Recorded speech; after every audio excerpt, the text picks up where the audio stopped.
네, 다음 주에 나서서 오늘 말씀 공부하시겠습니다. 오늘 말씀은 야고보서 1장 19절입니다.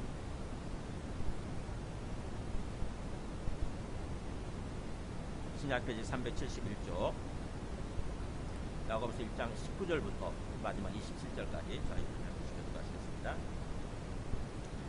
내 사랑하는 형제들아, 너희가 알지니 사람마다 듣기는 속히 하고 말하기는 더디하며 성내기도 더디하라. 사람이 성내는 것이 하나님의 의를 이루지 못함이라. 그러므로 모든 더러운 것과 넘치는 악을 내버리고 너희 영혼을 능히 구원할 바 마음에 심어진 말씀을 온유함으로 받으라. 너희는 말씀을 행하는 자가 되고 듣기만 하여 자신을 속이는 자가 되지 말라. 누구든지 말씀을 듣고 행하지 아니하면 그는 거울로 자기의 생긴 얼굴을 보는 사람과 같아서 제 자신을 보고 가서 그 모습이 어떠했는지를 곧 잊어버리거니와 자유롭게 하는 온전한 율법을 들여다보고 있는 자는 듣고 잊어버리는 자가 아니요 실천하는 자니 이 사람은 그 행하는 일에 복을 받으리라. 누구든지 스스로 경건하다 생각하며 자기 혀를 제갈 물리지 아니하고 자기 마음을 속이면 이 사람의 경건은 헛것이라. 같이 씁니다. 하나님 아버지 앞에서 정결하고 더러움이 없는 경건은 곧 고아와 가부를 그 환난 중에 돌보고 또 자기를 지켜 세속에 물들지 아니하는 그것이니라. 아멘. 앉으시겠습니다. 네, 야고보서 좀 읽어보고 계세요. 이번 기회에 자세히 한번 이렇게 정독을 하면서 묵상해 보시기 바랍니다. 저는 큰 은혜를 받고 있어요. 평소에 내가 다 여러 번 읽었고 설교도 여러 번 했고 새벽기도 때 야고보서 2번이나 설교했고, 근데 그래서 잘 알고 있다고 생각했지만 이번에 또 말씀을 준비하면서 정말 정독을 해보니까 깊이 묵상을 해보니까 완전히 다른 거예요. 이런 뜻이었구나. 야고보 사도가 하나님께서 야고보 사도를 통해서 우리에게 말씀하고자 하는 게 이거구나, 이런 것을 이렇게 알게 되는 거예요. 27절에서 그 얘기했잖아요. 하나님 아버지 앞에서 정결하고 더러움이 없는 경건은 이렇게 나오잖아요. 그러니까 정말 하나님 아버지께서 보실 때 더러움이 없고 악이 없고 정결하고 성결하고 거룩한 진정한 참 경건은 이런 거다라고 얘기를 하는 거죠. 이게 야고보서의 주제예요. 경건이 뭐냐, 경건이. 제가 파워포인트 준비했는데 경건이란 말이 어려운 말이잖아요. 한자 말이니까. 그래서 신앙으로 바꿨는데 제가 이 헬라 원어는 뭐 여러분 몰라도 돼요. 그냥 그레스케이야. 근데 조금 깊이 생각하는 사람들을 위해서 제가 언급하고 넘어가는 거예요. 이거는 뭐냐, 하나님을 섬기는 거, 예배 드리는 거, 다른 말로 신앙생활하는 거, 이거를 얘기하는 거예요. 그래서 내 마음속에 내적 어떤 그런 것보다는 밖으로 드러나는 모습 있잖아요. 밖으로 드러나는 어떤 외적인 예배, 외적인 신앙생활, 믿음 안에서 삶이 신앙생활이죠. 믿음 안에서 삶, 그거를 얘기하는 게 이 경건이라는 단어예요. 한자말로 이렇게 경건으로 번역을 했는데 경건, 이렇게 경자가 공경할 경자고 정성 건자래. 이게 처음 알았어요. 정성 건자.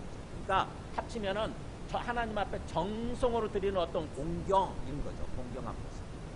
마음을 다해서 온 정성을 다해서 하나님께 우리의 삶을 드리는 거예요. 그거를 이렇게 경건이란 말로 이렇게 표현하는 거죠. 그러니까 다른 말로 얘기하면 우리가 평소 쓰는 표현은 신앙이지, 신앙생활. 그래서 오늘 제가 설교 제목을 하나님께서 기뻐하시는 신앙, 이렇게 받았어. 참된 신앙, 이렇게 붙였어요. 하나님이 기뻐하시는 참된 신앙생활이 무엇인가, 참된 신앙이 뭔가, 이걸 얘기하고자 한다고 하는 거죠. 야고보서.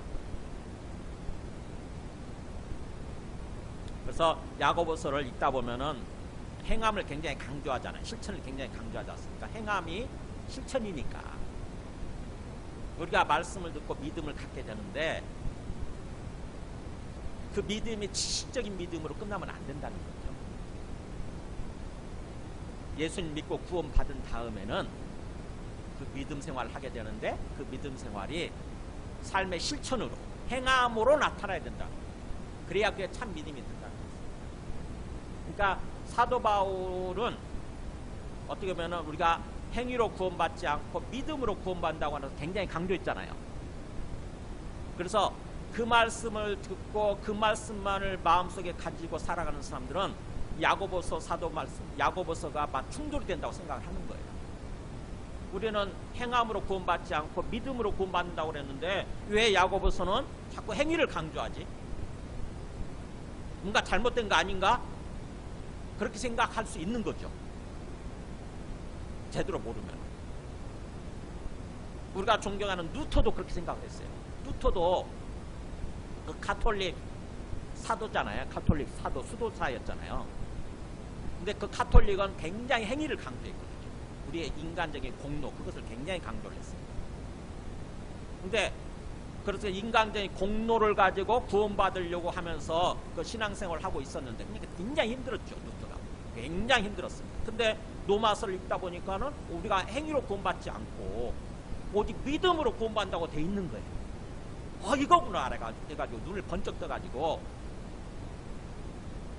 그 카톨릭으로부터 이건 잘못된 거다 그래가지고 일종의 혁명을 일으킨 거예요. 그게 종교개혁이잖아요. 종교개혁, 신앙개혁이죠. 신앙개혁. 지금 이 카톨릭 신앙은 잘못됐다. 오직 믿음으로 우리는 예수 그리스도를 믿음으로 구원받는 거다. 그래가지고 그 믿음만을 계속 강조하는 거죠. 근데 사도 바울이 이 로마서에서 말하는 같은 믿음으로 구원받는다고 하는 것은 처음 우리가 회복되는 거, 처음 하나님께 돌아오는 거, 그걸 얘기하는 거잖아요. 예수님을 믿음으로써 율법적인 행위가 아니라 예수님을 믿음으로써 우리 영혼이 어떻게 보면은 죄가 없어지고 의로운 존재가 되고 하나님과 관계가 회복된다고 하는 거잖아요. 그래서 구원을 3단계로 나눈다고 한다면은 1단계를 얘기하는 거예요. 구원은 처음 하나님께 돌아와서 회복이 되는 거, 하나님과 관계를 회복하는 거, 그게 1단계고 그 다음에 이 땅에서 신앙생활하는 동안 우리가 성화되어져 가는 거, 성령의 인도하심을 따라서 성화되어져 가는 거, 그게 2단계고 나중에 3단계는 뭐냐? 예수님이 재림하실 때 영화로운 모습으로 바뀌는 거예요. 빛이 나는 영화로운 모습, 하나님의 모습으로 완전히 바뀌는 거예요. 예수 그리스도의 모습으로 바뀌는 거, 영화되는 거, 이게 3단계거든요. 근데 사도 바울은 1단계 구원을 계속 강조하는 거죠. 특별히 유대인들을 향해서 복음을 전하고 있기 때문에 유대인들은 율법의 행위, 율법적인 행위로 구원받는다고 하나님으로부터 의롭다라고 칭함받는다라고 생각을 했기 때문에 계속 율법적인 행위에 매달렸었거든요. 근데 사도 바울은 예수님을 알고 보니까, 예수님을 믿고 보니까 그게 아니라고 하는 것을 알고 그걸 전하는 거죠. 우리는 율법적인 행위를 통해서 절대로 완벽해질 수가 없다. 우리가 율법적인 행위를 우리가 어떻게 완벽하게 행합니까? 그래서 율법적인 행위로 구원받는 것이 아니라 하나님과의 관계가 정상적으로 회복되는 게 아니라 우리는 오직 예수 그리스도를 믿음으로, 오직 예수 그리스도를 믿음으로 구원받는다, 의롭게 된다, 이걸 강조한 거죠. 근데 이 야고보 사도는 어느 부분을 얘기하느냐? 그렇게 칭이 된 다음에 예수 그리스도를 믿음으로 의롭다 하고 받은 다음에, 의로운 존재가 된 다음에 신앙생활을 어떻게 해야 되는가, 그걸 얘기하는 거예요. 그러니까 성화되어지는 과정, 영화에 이르기까지 신앙생활을 어떻게 해야 되는 건가, 어떤 믿음이냐?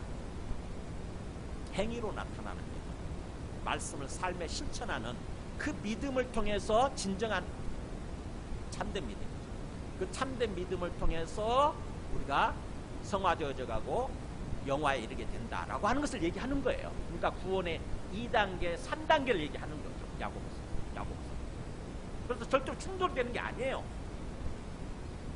근데 루터가 그것을 잘못 아는 바람에 충돌이 되는 거야. 그래서 야고보서는 잘못된 거다 그래가지고 야고보서를 그야말로 어떻게 보면은 쓰레기 취급을 했어요. 쓰레기 취급. 심지어 뭐라고 그랬냐? 지푸라기 썼습니다. 이렇게 얘기했어요. 지푸라기 썼습니다. 지푸라기 썼습니다. 로마서는 굉장히 귀한 성경이라고 한다면은 야고보서는 그냥 지푸라기 같은 그런 성경이다, 이렇게 표현을 했습니다. 근데 나중에 신학자들 보니까 그게 아닌 거죠. 루터도 나중에 회개를 합니다. 루터가 자기가 잘못을 했다, 회개를 해요. 우리가 믿음으로 구원받지만 나중에 신앙생활하는 데 있어서는 행위가 필요하다 이렇게 고백을 합니다. 정말 진정한 참된 행위가 필요하다. 행위로 나타난 참된 믿음이 필요하다. 어쨌든 야고보서는 지금 그걸 얘기한다고 하는 것입니다. 특별히 시험 들고 어려운 환경 속에서 참된 신앙을 가져야 된다고 하는 거, 그걸 얘기하죠. 그래서 야고보서는 시험과 유혹부터 시작했잖아요. 이 땅에서 신앙생활하는 동안 시험과 유혹이 끊임없이 있는 거죠. 그 시험과 유혹이 있는 끊임없는 어떤 어려운 환경 속에서 하나님께서 우리한테 바라시는, 하나님이 기뻐하시는 참된 신앙이 뭔가, 참된 신앙생활이 어떤 건가를 얘기하고자 하는 게 이 야고보서입니다. 그래서 앞에서 시험과 유혹에 대해서 얘기했고, 이제 19절에서는 그러므로 내 사랑하는 형제들아라고 이렇게 참된 신앙생활에 대해서 얘기합니다. 하나님 기뻐하시는 참된 신앙 첫 번째 단계는 19절에서 21절까지 말씀을 온유함으로 받아들이는 거예요. 말씀을 온유함으로 받아들이는 거예요. 19절 보세요. 내 사랑하는 형제들아 너희가 알지니란 말은 알라라고 하는 명령문이에요. 너희가 반드시 확실히 알고 있어라. 이렇게 확실히 알고 있어라. 그러면서 사람마다 듣기는 속히 하고 말하기는 더디하며 성내기도 더디하라. 자칫하게 되면 이거를 그냥 인간관계에서 사람들과 대화를 할 때, 누군가와 대화를 할 때 우리의 어떤 언어 행위, 언어 생활을 얘기하는 것처럼 우리가 받아들이기 쉬운데 사실은 말씀에 대한 태도입니다. 말씀에 대한. 하나님의 말씀을 들을 때 얘기. 나중에 그 21절에서 그렇게 얘기하잖아요. 말씀을 온유함으로 받으라. 말씀과 관련해서 얘기하는 거예요. 그래서 말씀을 들을 때 이거예요. 말씀을 들을 때, 하나님의 말씀을 들을 때 듣기는 속히 하고 말하기는 더디하며 성내기도 더디하라 이거예요. 그러니까 하나님의 말씀을 들을 때 뭐예요? 듣는 것에 있어서는 굉장히 뭔가 속히라는 말이 빠릿빠릿하게 듣는 거죠. 예민하게 듣는 거예요. 예민하게. 한 소리도 놓치지 않기 위해서. 그냥 귀를 쫑긋 세우고, 그냥 뭐 두 귀를 쫑긋 세우고 듣는 거. 이게 속히라는 뜻이에요. 그렇게 듣는 데 있어서는 민감하게 들어야 되고, 그 다음에 그 말씀을 듣고 나서 내가 반응이 있을 거 아닙니까? 말씀이 내 생각하고 달라. 뭔가 나를 방해하는 것 같아. 뭔가 나를 질책하는 것 같아. 나를 책망하는 것 같아. 그러면은 우리가 어떻게 반응 보입니까? 자칫하게 되면은 화를 내기 쉬워요. 막 나를 변명하면서 조급하게 막 말을 하는 거죠. 그러면서 화를 내기 쉬워요. 말씀을 전하는 사람한테 화를 내기 쉽죠. 그러지 말라는 거예요. 말하기는 더디하고 화내는 것, 성내는 것도 더디야. 천천히 하라는 말은 뭐예요? 더디라는 말은 깊이 생각한다는, 신중하게 하라는 뜻이에요. 제가 언젠가 수요 기도회 때 이렇게 말씀을 전했는데, 수요 기도회 끝나고 나서 어떤 집사님이, 지금 돌아가셨는지 모르겠는데 그 집사님이 찾아오셨어요. 왜 자기를 책망을 하냐? 왜 자기를 책망을 하냐? 그게 바로 어떤 그 말하기를 급하게 하고 또 성내는 것을 급하게 하는 그런 모습입니다. 그러지 말라는 거예요. 우리가 하나님의 말씀이 항상 내 뜻과 합하는 그런 말씀을 전해주는 건 아니잖아요. 내가 잘못된 삶을 살고 있으면은 그것과 반대되는 말씀이 들리는 거죠. 마치 나를 책망하는 것 같아. 그런 말씀이 들리는 거예요. 그러면 그게 하나님께서 나를 사랑하셔서 나를 올바른 사람으로, 올바른 삶으로 인도하시기 위해서 말씀을 전해주신다. 하나님이 말씀하신다. 이렇게 받아들여야 되는 거거든요. 근데 저 인간이, 저 목사가 뭔가 내한테 뭔가 잘못된, 나를 뭔가 이렇게 미워해가지고 나를 책망하는 말씀을 전하고 있네? 이런 생각을 하게 되면은 막 와서 급하게 말을 하고 뭔가 화를 내고 이럴 수 있는 거죠. 그러지 말라는 거예요.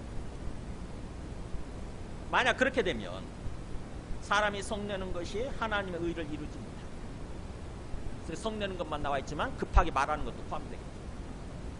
급하게 말을 하고 그 다음에 또 급하게 성급하게 막 화를 내게 되면 그게 바로 하나님의 의를 이루지 못하게 됩니다. 하나님의 의가 하나님의 뜻이죠. 하나님께서 기뻐하시는 뜻이에요. 우리를 향한 하나님의 기뻐하시는 뜻이 있는데 그것을 이루지 못하게 된다. 왜냐면 반발하는 거니까. 그렇잖아요. 하나님께서 말씀해 주시는데도 불구하고 목회자는 하나님의 말씀을 배운 자에 불과하고 대신해서 전하는 자에 불과하다고. 근데 그 하나님의 말씀으로 받아들이지 않고 저 인간이 나에게 주는 나를 미워해서 내가 못마땅해서 나를 책망하는 그런 말씀으로 받아들인다고 한다면은 하나님께 반항하는 것이 되잖아요. 목회자한테 반항하는 것이 아니라 하나님께 반항하는 것이 되거든요. 그럼 하나님께서 우리를 향한 하나님의 그 기뻐하시는 뜻이 이루어지겠습니까? 내가 그걸 반발하고 받아들이지 않는데. 그러지 말라는 거죠. 그래서 급하게 말하고 사람이 성내는 것이 하나님의 의를 이루지 못하게 된다. 하나님 뜻이 이루어지지 못하게 된다. 그래서 그러므로 이렇게 모든 더러운 것과 넘친 악을 다 내버리고 모든 더러운 것, 어떤 인간적인 내 생각을 고집하고 내 어떤 내 기질을 발휘하고 막 쉽게 화를 내고 막 그렇게 급하게 말을 하고 이런 것들이 다 더러운 거예요. 모든 더러운 거, 부정한 거죠. 구약의 표현을 하면 모든 부정한 거. 하나님의 세상을 창조하실 때 하나님의 뜻과는 합치되지 않는 거. 그게 부정한 거고 더러워지고 영적으로 더럽혀지고 그 모든 더러운 것과 넘치는 악, 막 내가 인간적인 기질을 발휘해서 막 급하게 화를 내고 막 고집피우고 이런 것들 있잖아요. 그게 넘치는 악이거든요. 악한 모습, 선한 모습이 아니라 악한 모습 이런 것들 다 내버리고 일단 그걸 내려놓고 내 인간적인 것 모든 것 다 내려놓고 뭐예요? 오직 너희 영혼을 등이 구원할 바 마음에 심어진 말씀을 온유함으로 받으라. 말씀을 온유함으로 받으라. 그 말씀을 온유함으로 받는 것이 바로 뭐냐? 너희 영혼을 구원할 수 있다고. 말씀을 온유함으로 받을 때 우리 영혼을 구원하게 된다. 그러니까 하나님의 목표는 우리 영혼 구원이잖아요. 우리 영혼이 하나님께 돌아와서 하나님이 완전히 주관하시고 다스리시고 통치하시는 그런 삶을 사는 거, 이게 구원이거든요. 말씀을 통해서 그렇게 하나님을 하시게 되는데 말씀을 온유함으로 받을 때 그게 이루어진다고 하는 거죠. 그래서 온유함이 여기서 핵심 단어예요. 온유함이 뭐냐? 우리가 자칫하게 되면 온유하다는 말을 저 사람 온유하네 이렇게 표현하잖아요. 그래서 온유하다 그러면은 저 사람 마치 어떤 성품이 부드러운 거 이렇게 생각하기 쉬워요. 타고난 성품이 부드러운 거. 타고난 성품이 온화하고 부드러운 거. 근데 그렇지 않다고 하는 것입니다. 온유함이라고 하는 것은 성품을 얘기하는 것이 아니라 하나님께 순종적인 것을 가리켜요. 이 마음이 순종적인 것. 대표적인 게 모세가 있죠. 모세가 민수기 12장 3절에 보면은 한번 보여주세요. 민수기 12장 3절에 세 번째, 네 번째가 있습니다.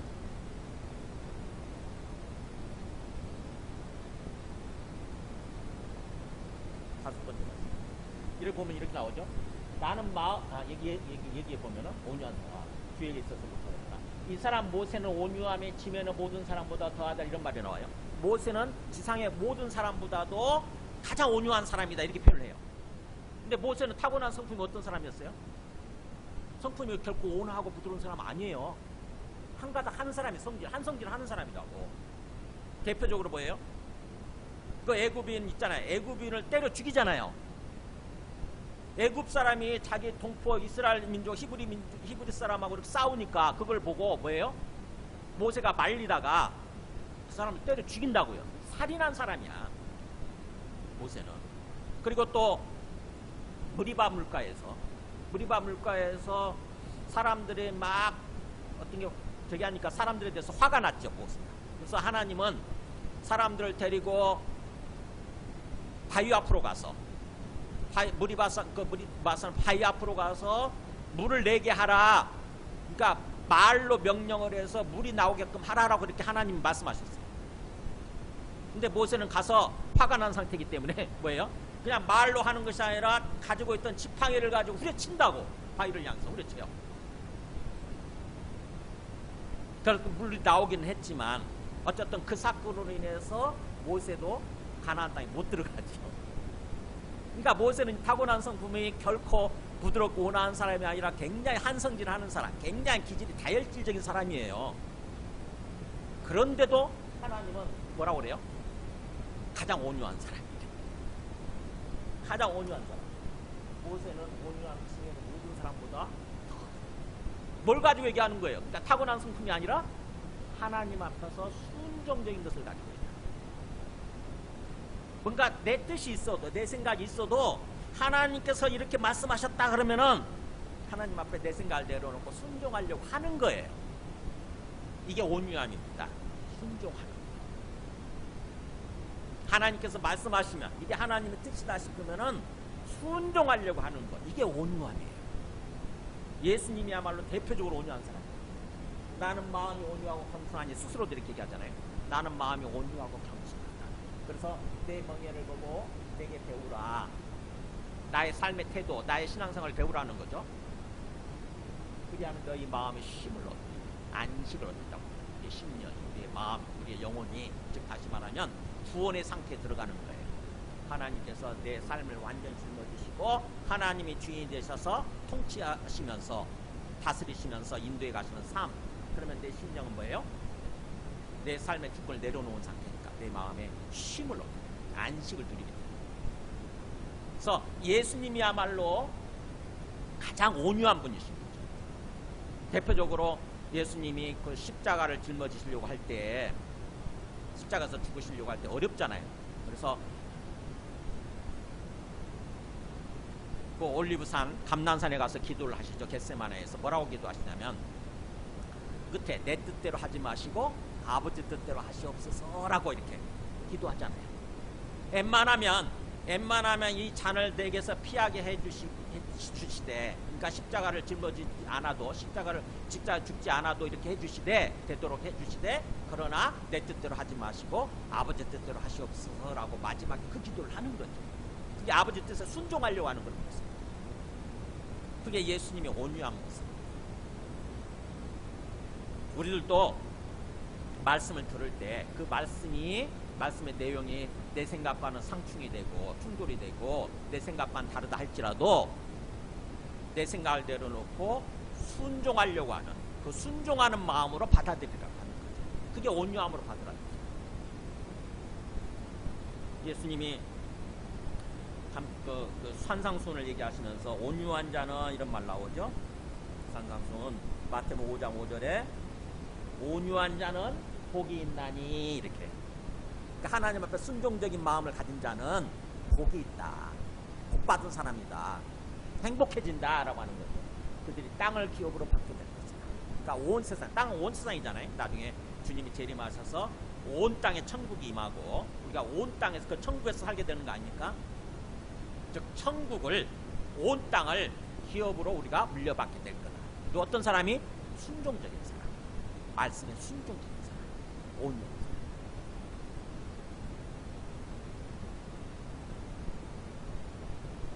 그래서 우리가 가장 중요한 게 우선 말씀에 대한 태도. 참된 신앙은 말씀에 대한 태도에서 좌우된다고 합니다. 말씀을 어떤 자세로 받아들이느냐. 온유함으로 받아들입니다. 온유함으로.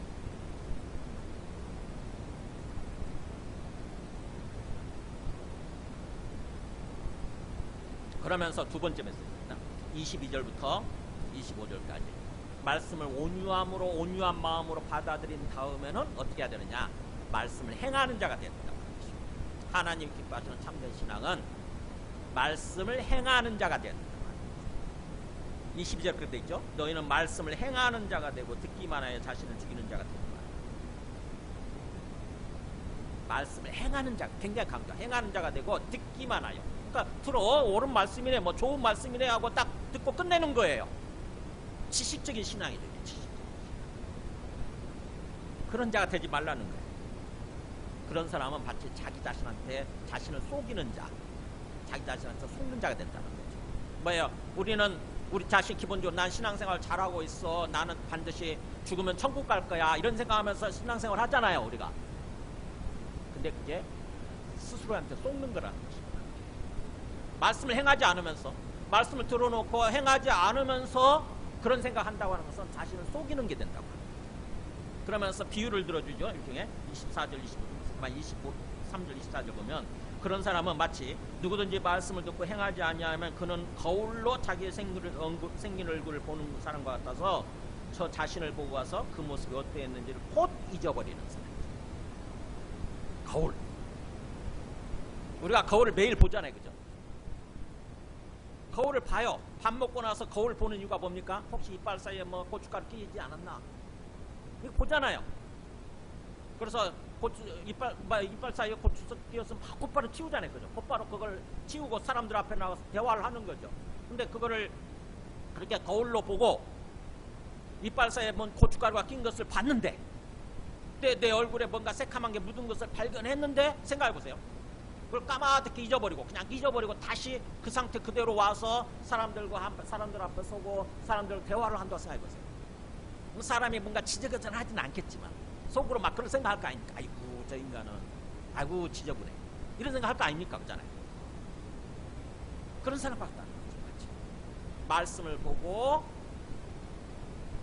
말씀을 통해서 행하지 않고, 말씀대로 행하지 않고 사는 사람, 그냥 듣기만 하고 잊어버리는 사람, 그렇게 신앙생활 하는 사람은 마치 그런 사람과 같다는 거죠. 그래서 25절에 자유롭게 하는 온전한 율법을 들여다보고 있는 자, 그러나가 있겠죠. 25절 앞에 접속사. 그러나 자유롭게 하는 온전한 율법, 말씀이라고 생각하면 될 것 같아요. 자유롭게 하는 온전한 말씀을 들여다보고 있는 자는 듣고 잊어버리는 자가 아니요 실천하는 자. 그래서 실천으로 바뀌죠. 행하는 자는 실천하는 자니 이 사람은 그 행하는 일에 복을 받습니다. 그러니까 말씀을 제대로 듣는 사람, 그게 자유롭게 하는 온전한 율법, 이렇게 표현하고 있죠. 그러니까 말씀을 제대로 듣고 우리가 자유가 돼, 자유를 얻고 우리 심령이 자유로운 모습으로 사는 거죠. 우리 심령을 죄로부터, 악으로부터 자유로운 그런 어떤 심령을 살게 해주는, 그리고 또 그래서 우리를 온전케 만드는, 하나님의 사람으로, 하나님의 성품으로 온전케 해주는 그 말씀을 받아들이는 사람, 그런 사람은 어떤 사람이냐? 듣고 잊어버리는 그런 데가 아니고 말씀을 듣고 행하는 사람이라는 것이죠. 말씀을 듣고 실천하는 사람. 그러니까 말씀을 듣고 실천을 해야 우리의 심령이 자유를 얻게, 자유를 누리게 되고 또 온전해진다고 하는 거죠. 그러면서 그걸로 끝나지 않고 우리가 하는 모든 일에 복을 받으리라, 이렇게 하나님께서 기뻐하시고 하나님께서 형통하게 인도해 주시는 거예요. 그러니까 우리 심령이 자유를 누릴 뿐만 아니라 또 우리의 속사람이, 우리의 영혼이 온전해질 뿐만 아니라 이 땅에서 살아가는 동안 우리 행하는 일에 있어서도 하나님께서 복된 모습, 형통한 모습으로 인도해 주신다고 하는 거죠. 그것이 바로 말씀을 행하는 사람이 누리는 그런 어떤 복인 거죠. 하나님께서 베풀어 주신 은혜인 거죠. 시편 1절에도 그렇게 나와 있잖아요. 거의 똑같아요. 시편 1편 1절을 말씀하고 보세요. 시편 1편 보면은 복 있는 사람은 이렇게 시작을 하죠. 그래서 우리가 먼저 버릴 거, 악인들의 꾀를 따르지 아니하며 죄인들의 길에 서지 아니하며 오만한 자들의 자리에 앉지 아니하며. 그러니까는 어떤, 아까 뭐랬죠? 모든 더러움과 넘친 악을 내버리고 그랬잖아요. 우리 속에서 이런 모든 더러운 모습, 악인들의 꾀를 따르는 모습, 죄인들의 길에 서는 모습, 오만한 자들의 자리에 앉는 모습, 이게 뭔가 모든 더러운 것과 넘친 악이죠. 이걸 내버리고 대신에 오직 여호와의 율법을 즐거워하여 그의 율법을 취하로 묵상하는 사람, 오직 하나님의 말씀을 즐거워하고 기뻐하고 그 말씀을 밤낮으로 항상 묵상하면서 그 말씀대로 살아가는 사람인 거죠. 여기서 행한다는 말은 없지만 말씀을 묵상하고 행하는 사람인 거죠. 말씀대로 실천하는 사람이에요. 그런 사람이 바로 복 있는 사람인 거고, 그 사람이 하는 일이, 그는 시냇가에 심은 나무가 철을 따라 열매를 맺는다. 시냇가에 나무에 시냇가에 심겨진 나무에 비유를 하죠. 시냇가에 심겨진 나무는 절대로 마르지 않잖아요. 항상 철을 따라 열매를 맺으며 그 잎사귀가 마르지 아니한 같으니 그가 하는 모든 일이 다 형통한, 여기 나오잖아요. 그가 하는 모든 일이 다 형통한. 이게 하나님 주시는 복이에요. 그러니까 우리가 하나님의 말씀을 듣고 하나님 말씀대로 막 살아가려고 할 때에 우리 마음의 목표를 거기다 두는 거죠. 하나님 말씀대로 살아가려고 할 때에 하나님께서 온전히 주가 되셔서 우리 삶을 다스리시며 인도해 가시게 되는 거죠. 하나님이 그렇게 통치하시며 다스리게 되면은 절대로 마귀가 방해를 못하죠. 그죠? 그러니까 하는 일이 형통할 수밖에 없고 복될 수밖에 없어요. 우리 심령은 자유를 누리고 우리 심령은 기쁘고 행복하고 그렇게 되는 거죠. 지금 그 얘기를 하는 거죠. 신명기에서도 모세가 그 이스라엘 백성들에게 말씀을 전하면서 설교 끝에 그 얘기를 하죠. 신명기 28장에 이 설교 끝이잖아요. 결론이잖아요. 너가 너의 하나님 여호와의 말씀을 청종하며 이렇게 나오잖아요. 만약 하나님의 말씀을 청종한다는 것이 귀 기울여 듣고 순종하는 거죠. 청자는 듣는 것이고 종자는 따라가는 거잖아요. 말씀을 귀 기울여 듣고 청종하며 따라가면 실천하면 이 모든 복이 너에게 임하고 너에게 이룰 것이다 그러면서 이 복들을 열거하죠. 사람들이 소홀히 여길까봐. 어떤 복이냐? 첫째, 성읍에서도 복을 받고 들에서도 복을 받을 것이며. 그러니까 성읍이라고 하는 것은 사는 주거지겠죠. 주거지에서도 복을 받고 밭에 나가서 일을 할 때도 직업 현장에서도 일하는 환경에서도 복을 받을 것이고, 그 다음에 너의 몸의 자녀와 너의 토지의 소산과 너의 짐승의 새끼와 소와 양의 새끼가 복을 받을 것이고, 뭐요? 일하는 우리의 자녀들, 그 다음에 우리의 토지의 소산, 내 목축업자라고 한다면은 짐승, 소와 양 이런 새끼가 자꾸 복을 만나는 새끼 그야말로 풍성하게 태어나는 거죠. 마치 내 사업이 번성하는 거예요. 내 사업이 산업. 그러면서 너의 광주라 떡반죽 그릇이 복을 받을 것이다. 우리 먹는 식량이죠. 음식. 너의 광주의 떡반죽 그릇이 복을 받을 것이다. 너가 들어와도 복을 받고 나가도 복을 받을 것이다. 들어와도 복을 받고 나가도 복을 받고 우리의 삶의 모든 발걸음마다 하는 모든 일이 다 형통하고 복을 받게 될 거라는 거죠. 우리는 이 말씀 내용은 좋기 때문에 자꾸 이 말씀을 인용하지 않습니다. 근데 그 중요한 게 앞에 부분이에요. 어떻게 할 때? 하나님의 말씀을 청정할 때. 듣고 빨리빨리 듣고 그 다음에 실천할 때, 행하려고 할 때. 예수님도 마태복음 7장 24절 25절에서 산상수훈을 마무리하면서 그렇게 얘기하잖아요. 끝에 산상 쭉 말씀을 전해주시고 나서 누구든지 나의 이 말을 듣고 행하는 자는 이렇게 하는 줄 알았습니다. 내가 이렇게 말씀을 전했는데 듣고 끝내지 않고 이 말씀을 행하는 자는 그 집을 반세기 지은 지으로는 산 같은 것이다. 마치 집으로 비유해서 내 집을 짓는데 마치 반석 위에다가 모래 위에 짓는 것이 아니라 반석 튼튼한 바위 위에다 짓는 사람과 같다. 신앙생활이라고 하는 게 우리 집을 지어가는 거예요. 인생의 집을 지어가는 거예요. 근데 그 인생을 튼튼한 반석에 세우는 것 같다. 그래서 비가 내리고 창수가 나고 바람이 불고, 그러니까 홍수가 터지고 바람이 분다 할지라도 그 집에 부딪히되 무너지지 않는다는 거죠. 이 인생의 집이 결코 무너지지 않는다는 거죠. 이는 주축을 반석에 놓은가. 이게 하나님 주시는 복인 거죠. 그래서 하나님이 기뻐하시는 참된 신앙은 두 번째는 그거예요. 하나님의 말씀을 듣고 행하려고 하는 거. 하나님이 우리한테 왜 말씀을 주시겠어요? 하나님의 목적이 뭐예요? 듣고 끝내라? 그게 아니잖아요. 그죠? 그 말씀을 잘 귀담아 듣고 하나님의 마음을 헤아리고 그래서 하나님 뜻대로 그 말씀대로 삶을 살라고 하는 차원에서 그걸 기대하면서 말씀을 주시는 거 아닙니까? 그잖아요. 많은 사람들이 그냥 하나님의 말씀을 듣고 끝내는 경우가 참 많아요. 아 좋네 하고 끝내는 거야. 아, 좋네 뭐 마음이 은혜롭네 하고는 땡 끝 이렇게 해버리는 사람들이 많다고. 그게 바로 사실은 세속화되는 거예요. 나중에 가서 야고보서도 강조하는 게 세속화된 신앙, 세속화되지 마라. 우리 신앙이 세속화되면 안 된다라고 하는 것을 강조하는데, 지금 세상은 그렇게 흘러가고 있는 거죠.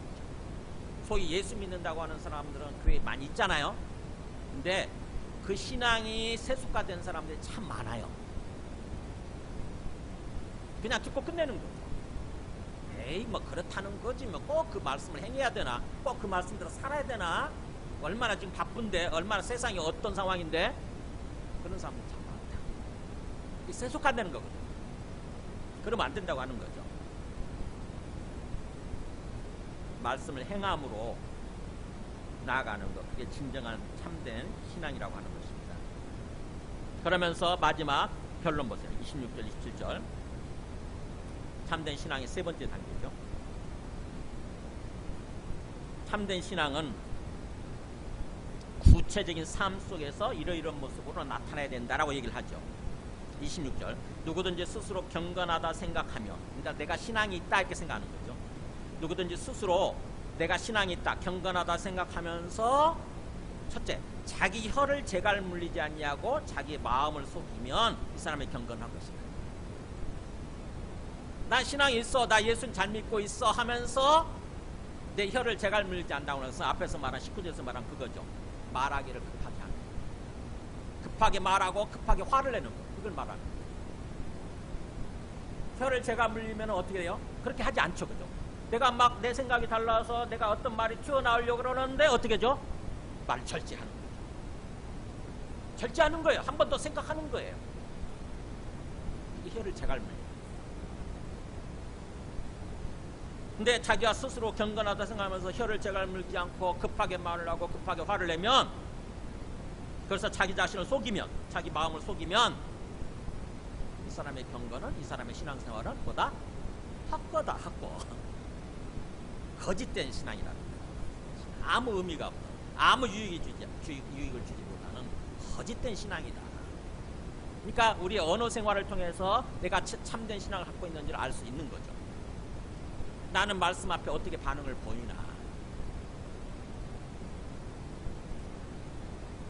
아무 생각 없이 그냥 급하게 말을 하고 급하게 변명하고 반박하고 또 화를 내는가, 아니면은 이게 진짜 하나님의 뜻인가 깊이 생각하고 신중하게 생각하고, 그 다음에 내 말을 절제하고 내 어떤 그 성내는 거, 화를 내는 거 절제하고 그러려고 하는가 하는 거죠. 내 언어 생활을 통해서 나타난다고 하는 거죠. 저는 이 말씀 들으면서 참 마음에 찔리더라고요. 저도 신앙이 있다고 생각을 하거든요. 그런데 제 언어 생활을 보니까 그러지 않은 거예요. 어떤 사람이 못마땅하면 그 사람에 대해서 막 반박을 하고 비난을 하고 비판을 하고 그러는 거예요. 이게 내가 그러고 있었구나라는 걸 깊이 깨달았습니다. 그래서 이 그 혀를 재갈 물린다는 차원에서 계속 지금 나중에 본격적으로 얘기를 해요. 그 야고보서 본문에서 어디 나오냐면 보세요. 거기 야고보서 3장에 가서 보면은 본격적으로 혀에 대해서, 말에 대해서 다루거든요. 거기 9절에 보세요. 3장 9절 보면, 이것으로 우리가 주 아버지를 찬송하고 또 이것으로 하나님의 형상대로 지음받은 사람을 뭐라고 그랬어요? 저주하는 거예요. 그 사람 마음에 안 든다고 저 사람을 싫어하고 미워하고 저주하는 거예요. 저 사람 참 망해버렸으면 좋겠다라고 저주하는 거죠. 그게 혀를 재갈 물지 않는 거죠.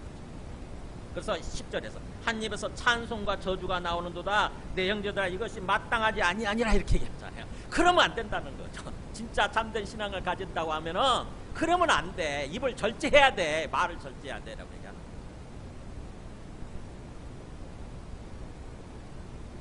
11절도 4장 11절도 보세요. 4장 11절도 보면, 형제들아 서로 비방하지 말라.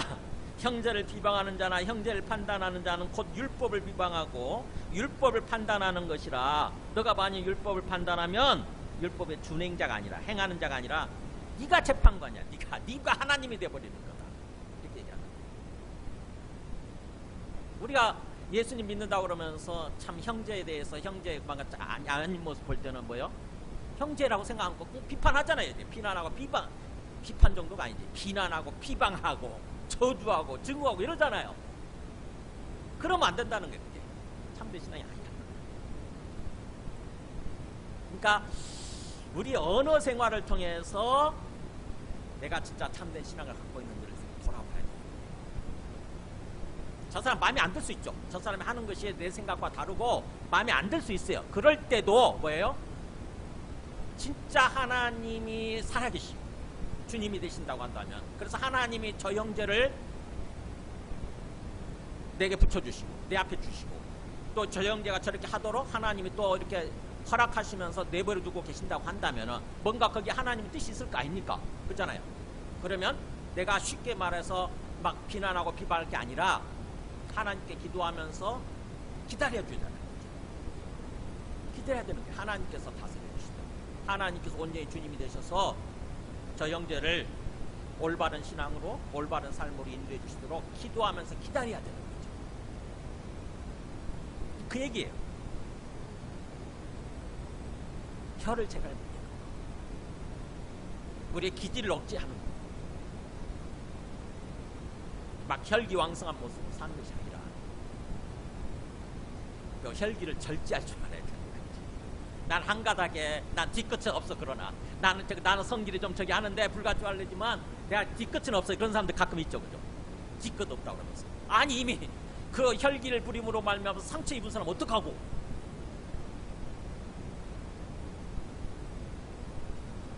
혀를 제가 그 다음에 두 번째는 바로 있어요. 27절에 보면은 하나님 아버지 앞에서 정결하고 더러움이 없는 자. 하나님이 보실 때 그런 뜻이에요. 하나님이 보실 때, 즉 하나님 판단하실 때 정결하고 모든 더러움이 없어지고 정결하고 더러움이 없는 정말 성결하고 거룩한 경건 참된 신앙은 뭐냐? 고아와 가부를 그 환난 중에 돌보. 이게 두 번째. 고아와 가부 사회적 약자의 대표적인 장면입니다. 고아와 가부, 어려운 사람, 힘든 사람, 약한 사람, 그 사람들을 환난 중에 그 사람들이 어려움에 처했을 때 무시하지 않고 돌보는 그 사람, 찾아가서 만나주고 필요한 것을 채워주고, 그게 이웃사랑이에요. 그러니까 참된 이웃사랑의 삶을 사는 거라고 하는 거죠. 참된 경건, 참된 신앙. 말로만 이웃 사랑해야 돼, 하나님 하라고 그랬으니까 이웃 사랑해야 돼, 형제 사랑해야지 하고는 끝나버린다고 한다면은 의미 없는 거죠. 그래서 그 연장선상에서 또 그 참된 이웃 사랑에 대해서 2장 거기 그 1절부터 9절 12절까지 쭉 다뤄요. 보세요. 8절 보면 너가 만일 성경에 기록된 대로 2장 8절 보면 너희가 만일 성경에 기록된 대로 내 이웃 사랑하기를 내 몸과 같이 하라 하신 최고의 법을 지키면 잘하는 것이니와 그러니까 이웃을 사랑하는데 내 몸처럼 내 생명처럼 내 자신처럼 진정으로 그렇게 사랑하려고 한다면 그건 잘하는 것이지만, 만일 9절에 너희가 사람을 차별하여 대하면, 그 사람이 어떤 그 신분의 높고 낮음에 따라서, 그 사람이 돈이 많고 적음에 따라서 차별해서 대한다고 한다면은 그건 잘못된 거예요. 그건 죄를 짓는 거다 이랬잖아요. 죄를 짓는 것이 하나님 앞에 죄를 짓는 거예요.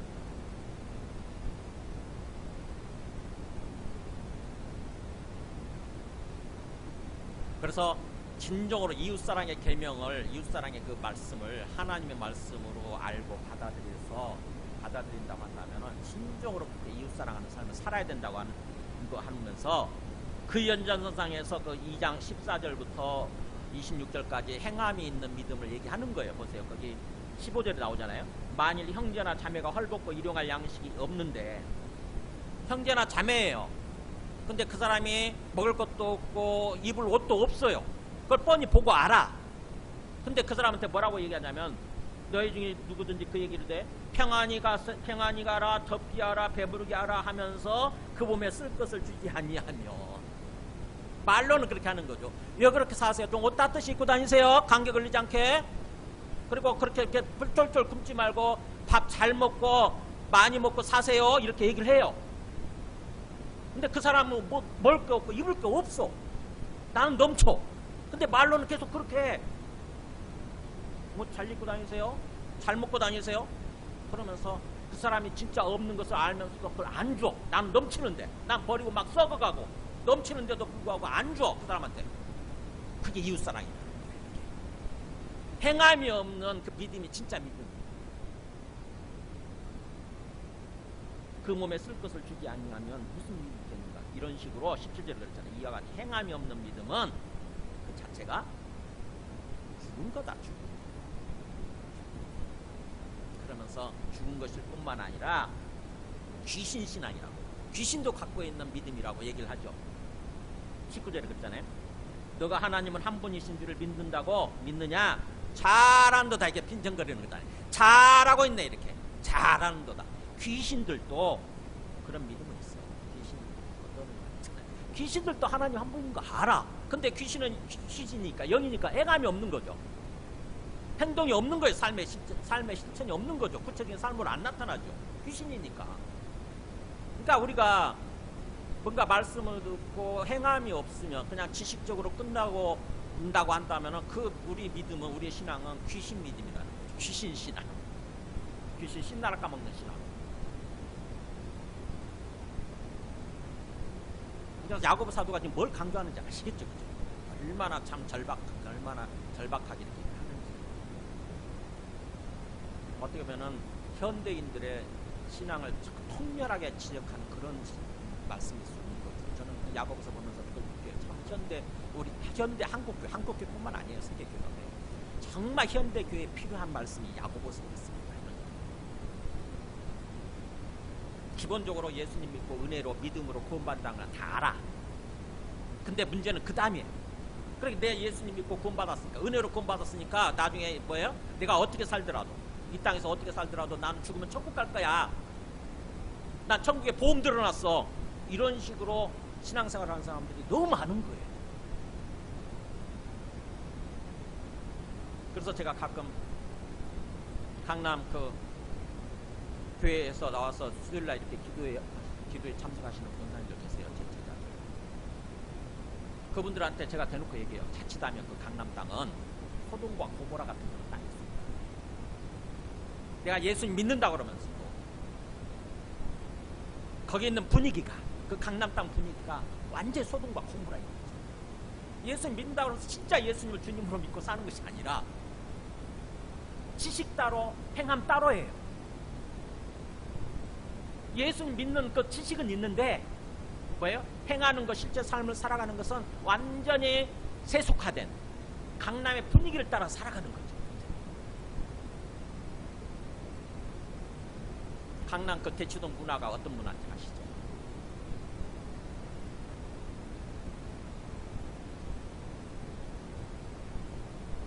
자식이 절대 우상이, 그 다음에 부가, 물질이 절대 우상이 돼요. 땅, 그런 그것을 위해서 예수님은 수단 취급하는 거예요. 도구 취급하는 거예요. 나의 부를 위해서, 나의 성공을 위해서, 나의 자식을 위해서 예수님이나 하나님은 그냥 나의 도구일 뿐이야. 나의 종일 뿐이야. 종. 이용하는.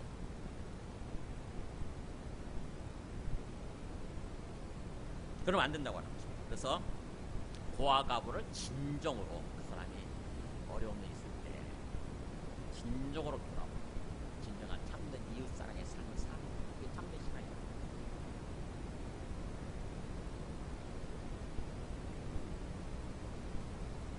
누가복음 10장에 보면은 예수님 믿는다고 그러면서, 하나님 믿는다고 그러면서 강도가, 어떤 이웃이 강도를 맞아서 강도를 당해서 그야말로 어려운 상황에 처해 있을 때 예수 믿는다고 하는 제사장 그냥 지나가죠. 또 예수님 정말 뭔가 하나님 믿는다고 하는 내인도 그냥 지나가죠? 그냥 지나가요. 돌아보지 않고. 어려운 상황에 처해 있는 그 사람 돌아보지 않고. 근데 예수님 제대로 안 믿을 것 같아요. 하나님을 제대로 잘 안 믿을 것 같은 사마리아인은 뭐예요? 아무 생각 없이 그냥 거기 가서 이 사람 지금 어렵네. 그 사람 죽었는데 아직 은 돌아보고, 아직 죽지는 않았는데 생명이 붙어있는데 굉장히 힘들어, 좀 심하게 다쳐가지고 어려운 상태에 있구나. 그 사람을 떠밀고 와가지고 뭐예요? 여관에 가서 그 사람을 밤새 돌봐. 그 그 다음날 떠나야 되니까 그 다음날 떠나면서 여관 주인한테 돈을 이틀 품삯을 주면서 이 돈을 가지고 이 사람을 돌봐달라. 혹시 돈이 더 들면 내가 올 때 갚아줄게. 이러면서 떠나잖아요. 그러면서 예수님이 그러잖아요. 이 세 사람 중에 제사장, 레위인, 그 다음에 사마리아인 이 세 사람 중에 누가 진짜 강도 만난 자 이웃이냐 이렇게. 누가 진짜 이웃 사랑을 하는 사람이냐. 너도 그와 같이 해. 너도 사마리아인 같이 그렇게 살아. 그게 진정한 참된 신앙이다. 그러니까 하나님께서 또 예수님께서 우리에게 말씀하시고자 하는 참된 신앙의 본질을 해주는 거죠. 지금 야고보 사도는 예수님의 육체적인 동생이잖아요. 누구보다도 예수님을 가까이서 지켜보고 나중에 부활을 통해서 예수님을 진정으로 믿는 사람인 거예요. 그래서 1장 1절에 그렇게 시작했지 않습니까? 하나님과 주 예수 그리스도의 종 야고보 자기 형이라고 얘기 안 해요. 하나님과 예수가 그리스도이신데 예수 그리스도의 나는 그분이 시키는 대로 따라가는 기본.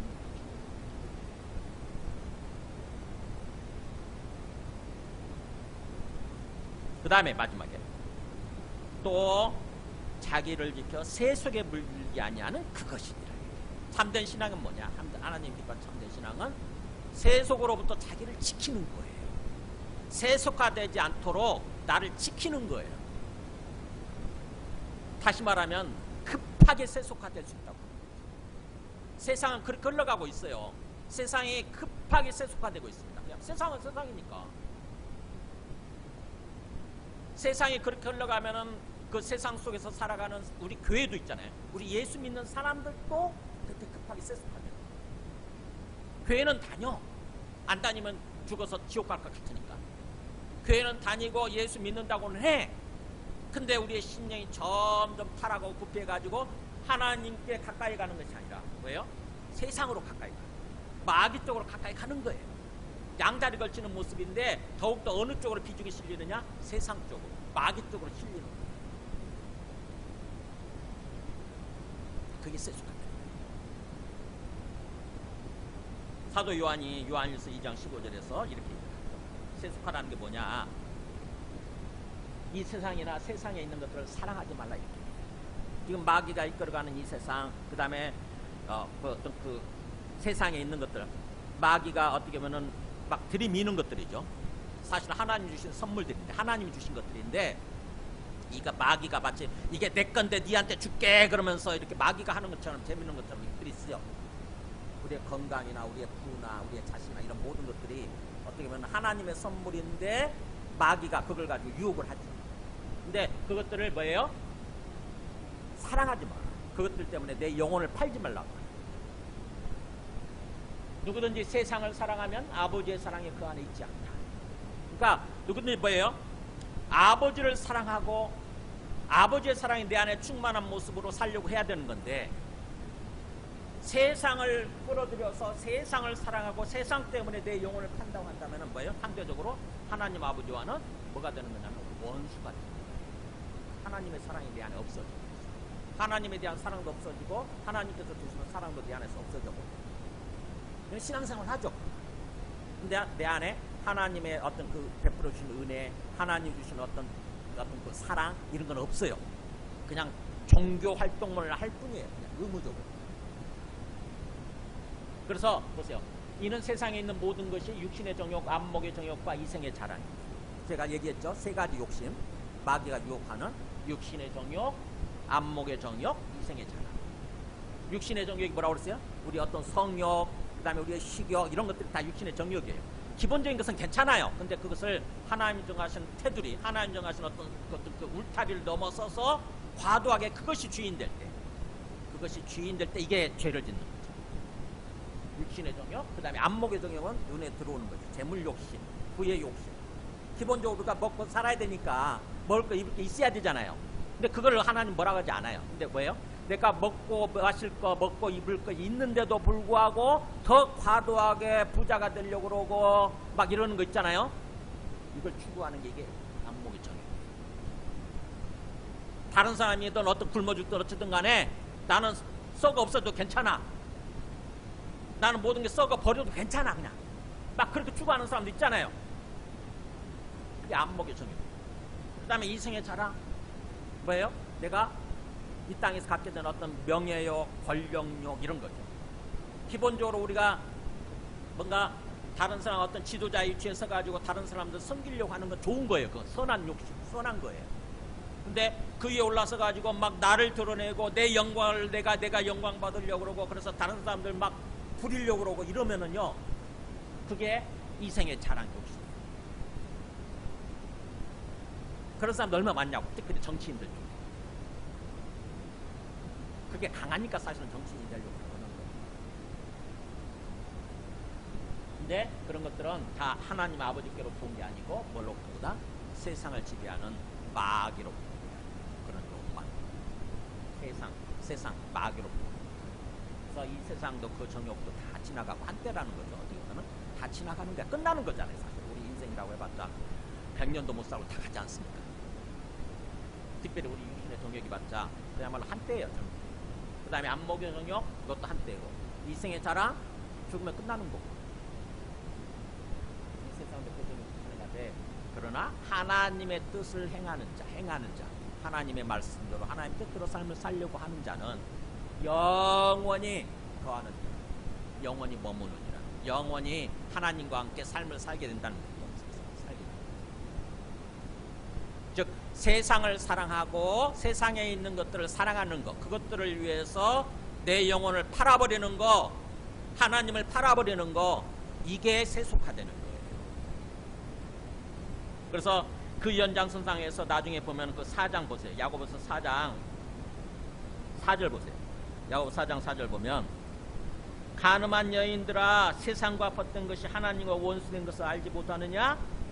그런즉 누구든지 세상과 벗이 되고자 하는 자는 스스로 하나님과 원수되는 것이니라 이렇게 하잖아요. 이 간음한 여인들 할 때 남성들은 포함되지 않은 것처럼 얘기하기 쉬운데 그게 아니에요. 교회가 예수님이 신랑이시고 교회는 예수님의 신부가 되기 때문에 여기서 여인들아 이렇게 표현하는 거예요. 간음한 신부들아 이런 뜻이에요. 어떻게 보면 간음한 교회들아 교회야 이런 뜻이에요. 그러니까 신랑 대신 예수님을 배반하고 세상에다가 우리 영혼을 파는 것입니다. 간음하는 거죠. 영적 간음이잖아요. 그래서 그렇게 간음한 영적으로 간음한 어떤 성도들아 그렇게 세상과 벗되면 세상과 친구되는 거죠. 이게 세속화되는 거예요. 세상과 그렇게 친구되면 세속화되면 사실은 하나님과 원수된다고 하는 것을 알지 못하는 거예요. 하나님과는 등지는 거예요. 하나님 온전히 하나님 되시고 나의 주님이 되셔서 나를 돌보시면서 내 삶에 복을 주시면서 내 삶을 인도해 가시는 것이 아니라 하나님과 다시 원수가 되어버리는 거예요. 아니 예수님 믿고 하나님과 원수됐다가 다시 하나님과 화목하게 됐는데 뭐예요?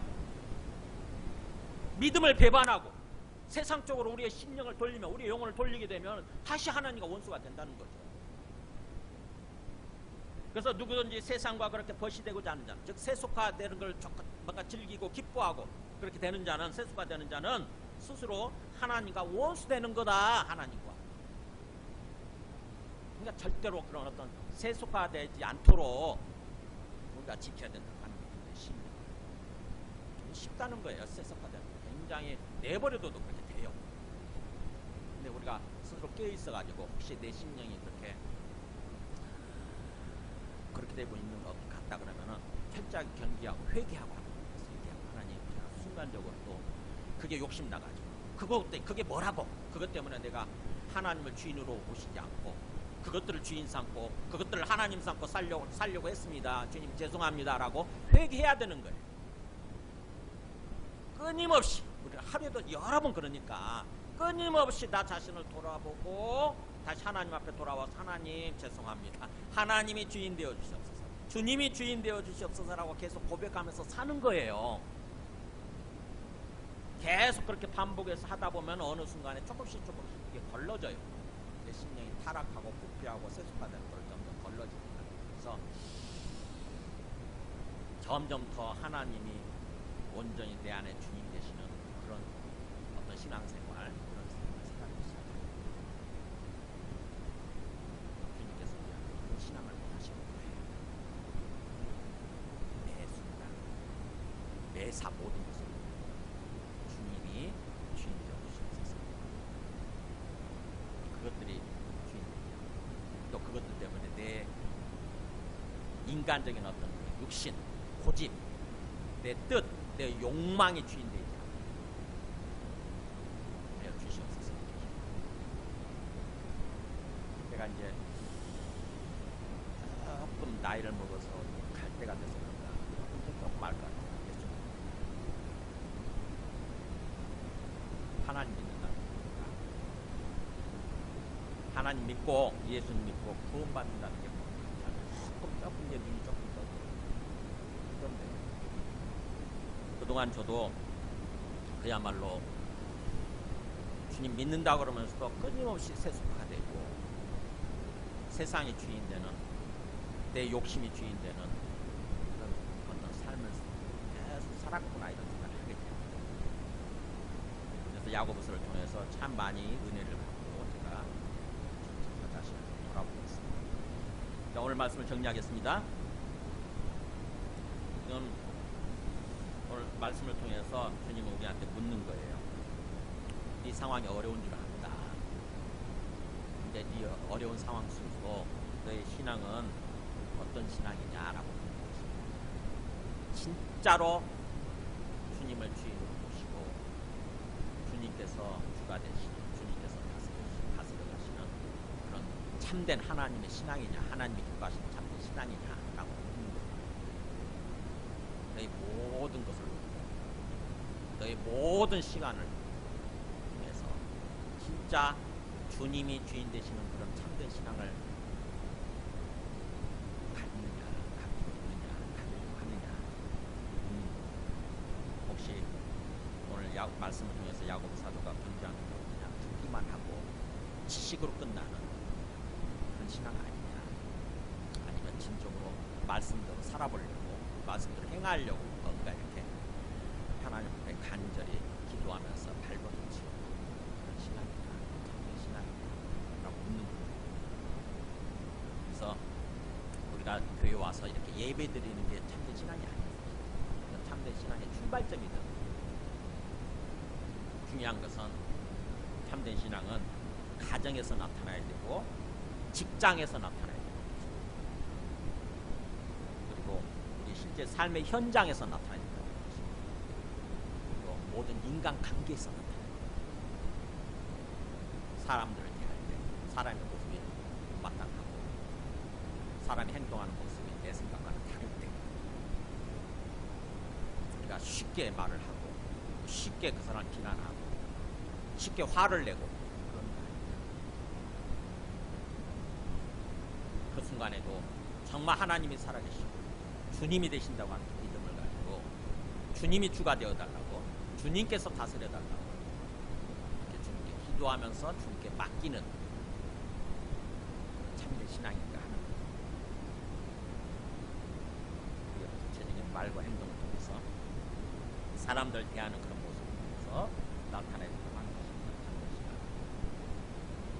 말씀을 온유함으로 듣고 삶으로 실천하고 내 혀를 다스리고 이웃을 사랑하고 내게 주어진 사람들을 사랑하고 그 다음에 세속화에 물들지 않는 그런 어떤 신앙을 지키려고 할 때 하나님이 그걸 기뻐하시고 하나님께서 온전히 주가 되어주시고 그 다음에 하나님께서 복을 주시는 참된 삶이 참된 신앙이 된다고 하는 것입니다.